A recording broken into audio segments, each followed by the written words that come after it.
Natapos na ang isinagawang kilos protesta ng Iglesia ni Cristo na tumagal ng 3 araw sa naturang rally na nawagan ng INC na huwag sampahan ng kaso si Senador Rodante Marcoleta dahil ayon sa kanila, ito ang gumagawa ng tamang investigasyon. Sa panayam ng SB9 News kay Muslim Alliance spokesperson Nasif Malawani, sinabi nitong bagamat maraming issue at problema ng bansa ang hindi natalakay sa isinagawang rally ng Iglesia ni Cristo, nagpapasalamat pa rin sila sa isinagawang pagtitipon. Ayon kay Malawani, naiparating ng naturang rally sa pamahalaan ang mensahe tungkol sa umano'y selective justice. Regarding naman po sa mga problema ng bansa, maraming hindi nabanggit doon. Kasi sa pagkakaalam ko, parang focus sila sa pagkaso po sa butihin nating senador, si Rodante Marcoleta. Kaya tayo naman po, kami mga Muslim, okay na rin kami doon. Kasi alam naman natin na hindi pira ng gobyerno yung ikakaso nila kay Senator Marcoleta, pira yun ng kaibigan. Paano magiging plunder po yun? Kaya yun ang pinagpuputok ng butsi ng mga sambayan ng Pilipino. Yung pinagagawa ng gobyerno ngayon, parang selective justice po. Yung kung sino lang ang gusto nilang kasuhan, pag hindi nila kakampi, kakasuhan nila. Nagpahayag din si Malawani ng kanyang pagkadismaya sa Administrasyong Marcos dahil sa umano'y pang-uusig sa mga kritiko at hindi kaalyado nito. Inahalimbawa niya si Senador Robin Padilla na ayon sa kanya ay tila isusunod na kakasuhan ng administrasyon. Kaya nga, nakakalungkot po yun eh. Kasi sana po hindi mangyari yun. Kaya yung mga ganyang, yung sinabi ko kanina, yung selective justice, paano naman maging obstruction of justice kay Robin? Tama naman yung sinabi niya eh. Ako, walang warrant si Senator Bato de la Rosa. Walang warrant dito. Walang obstruction dito sa Pilipinas, yung korte ng Pilipinas. At saka naglakad kami, sumakay ng sasakyan, nandun yung mga polis. Paano nila nasabi na obstruction of justice? Kung matatandaan sa huling araw ng kilos protesta ng Iglesia ni Cristo ay dumalo si Senador Padilla at sinabi nitong siya na umano ang susunod na ipapakulong. Tinanong din si Malawani kung ano ang kanilang magiging hakbang sakaling arestuhin si Senador Padilla. Sana huwag mangyari kasi kahit anong paraan gagawin ng mga kapatiran natin Muslim.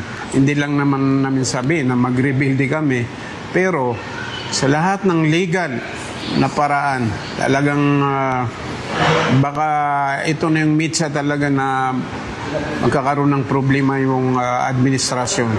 Kasi iba kasi yung Muslim eh. Kami, pag pinanindigan namin, hindi namin inisip kung ano mangyari sa amin. Basta nasa legal kami, talagang kahit ano mangyari, paninindigan namin. Kaya maraming sasali na Muslim dahil alam nyo naman si Senator Robin Padilla, mahal yan ng mga kapatid nating Muslim. Natapos na ang isinagawang kilos protesta ng Iglesia ni Cristo na tumagal ng 3 araw sa naturang rally na nawagan ng INC na huwag sampahan ng kaso si Senador Rodante Marcoleta dahil ayon sa kanila, ito ang gumagawa ng tamang investigasyon. Sa panayam ng SB9 News kay Muslim Alliance spokesperson Nasif Malawani, sinabi nitong bagamat maraming issue at problema ng bansa ang hindi natalakay sa isinagawang rally ng Iglesia ni Cristo, nagpapasalamat pa rin sila sa isinagawang pagtitipon. Ayon kay Malawani, naiparating ng naturang rally sa pamahalaan ang mensahe tungkol sa umano'y selective justice. Regarding naman po sa mga problema ng bansa, maraming hindi nabanggit doon. Kasi sa pagkakaalam ko, parang focus sila sa pagkaso po sa butihin nating senador, si Rodante Marcoleta. Kaya tayo naman po, kami mga Muslim, okay na rin kami doon. Kasi alam naman natin na hindi pira ng gobyerno yung ikakaso nila kay Senator Marcoleta, pira yun ng kaibigan. Paano magiging plunder po yun? Kaya yun ang pinagpuputok ng butsi ng mga sambayan ng Pilipino. Yung pinagagawa ng gobyerno ngayon, parang selective justice po. Yung kung sino lang ang gusto nilang kasuhan, pag hindi nila kakampi, kakasuhan nila. Nagpahayag din si Malawani ng kanyang pagkadismaya sa Administrasyong Marcos dahil sa umano'y pang-uusig sa mga kritiko at hindi kaalyado nito. Inahalimbawa niya si Senador Robin Padilla na ayon sa kanya ay tila isusunod na kakasuhan ng administrasyon. Kaya nga, nakakalungkot po yun eh. Kasi sana po hindi mangyari yun. Kaya yung mga ganyang, yung sinabi ko kanina, yung selective justice, paano naman maging obstruction of justice kay Ruben? Tama naman yung sinabi niya eh. Ako, walang warrant si Senator Bato de la Rosa. Walang warrant dito. Walang obstruction dito sa Pilipinas, yung korte ng Pilipinas. At saka naglakad kami, sumakay ng sasakyan, nandun yung mga pulis. Paano nila nasabi na na obstruction of justice? Kung matatandaan, sa huling araw ng kilos protesta ng Iglesia ni Cristo ay dumalo si Senador Padilla at sinabi nitong siya na umano ang susunod na ipapakulong. Tinanong din si Malawani kung ano ang kanilang magiging hakbang sakaling arestuhin si Senador Padilla. Sana huwag mangyari kasi kahit anong paraan gagawin ng mga kapatiran natin Muslim. Hindi lang naman namin sabi na mag-rebuild kami, pero sa lahat ng legal na paraan, talagang baka ito na yung mitsa talaga na magkakaroon ng problema yung administrasyon. Kasi iba kasi yung Muslim eh. Kami, pag pinanindigan namin, hindi namin inisip kung anong mangyari sa amin.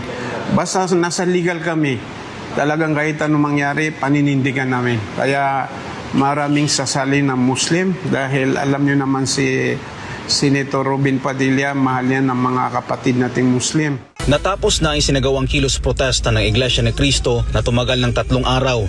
Sa naturang rally, nanawagan ng INC na huwag sampahan ng kaso si Senador Rodante Marcoleta dahil ayon sa kanila, ito ang gumagawa ng tamang investigasyon. Sa panayam ng SMNI News kay Muslim Alliance spokesperson Nasif Malawani, sinabi nitong bagamat maraming issue at problema ng bansa ang hindi natalakay sa isinagawang rally ng Iglesia ni Cristo, nagpapasalamat pa rin sila sa isinagawang pagtitipon. Ayon kay Malawani, naiparating ng naturang rally sa pamahalaan ang mensahe tungkol sa umano'y selective justice. Regarding naman po sa mga problema ng bansa, maraming hindi nabanggit doon. Kasi sa pagkakaalam ko, parang focus sila sa pagkaso po sa butihin nating senador, si Rodante Marcoleta. Kaya tayo naman po, kami mga Muslim, okay na rin kami doon. Kasi alam naman natin na hindi pira ng gobyerno yung ikakaso nila kay Senator Marcoleta, pira yun ng kaibigan.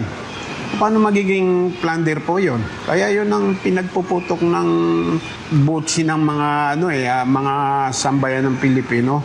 Yung pinagagawa ng gobyerno ngayon, parang selective justice po. Yung kung sino lang ang gusto nilang kasuhan, pag hindi nila kakampi, kakasuhan nila. Nagpahayag din si Malawani ng kanyang pagkadismaya sa Administrasyong Marcos dahil sa umano'y panguusig sa mga kritiko at hindi kaalyado nito. Inahalimbawa niya si Senador Robin Padilla na ayon sa kanya ay tila isusunod na kakasuhan ng administrasyon. Kaya nga, nakakalungkot po yun eh. Kasi sana po hindi mangyari yun. Kaya yung mga ganyang, yung sinabi ko kanina, yung selective justice, paano naman maging obstruction of justice kay Ruben? Tama naman yung sinabi niya eh. Ako, walang warrant si Senator Bato de la Rosa. Walang warrant dito. Walang obstruction dito sa Pilipinas, yung korte ng Pilipinas. At saka naglakad kami, sumakay ng sasakyan, nandun yung mga pulis.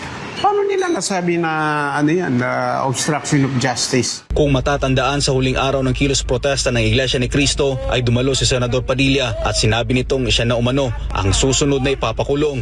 Tinanong din si Malawani kung ano ang kanilang magiging hakbang sakaling arestuhin si Senador Padilla. Sana huwag mangyari kasi kahit anong paraan gagawin ng mga kapatiran natin Muslim. Hindi lang naman namin sabi na mag-rebuild kami, pero sa lahat ng legal na paraan, talagang baka ito na yung mitsa talaga na magkakaroon ng problema yung administrasyon. Kasi iba kasi yung Muslim eh. Kami, pag pinanindigan namin, hindi namin inisip kung anong mangyari sa amin. Basta nasa legal kami, talagang kahit anong mangyari, paninindigan namin. Kaya maraming sasali ng Muslim dahil alam nyo naman si Senator Robin Padilla, mahal yan ng mga kapatid nating Muslim.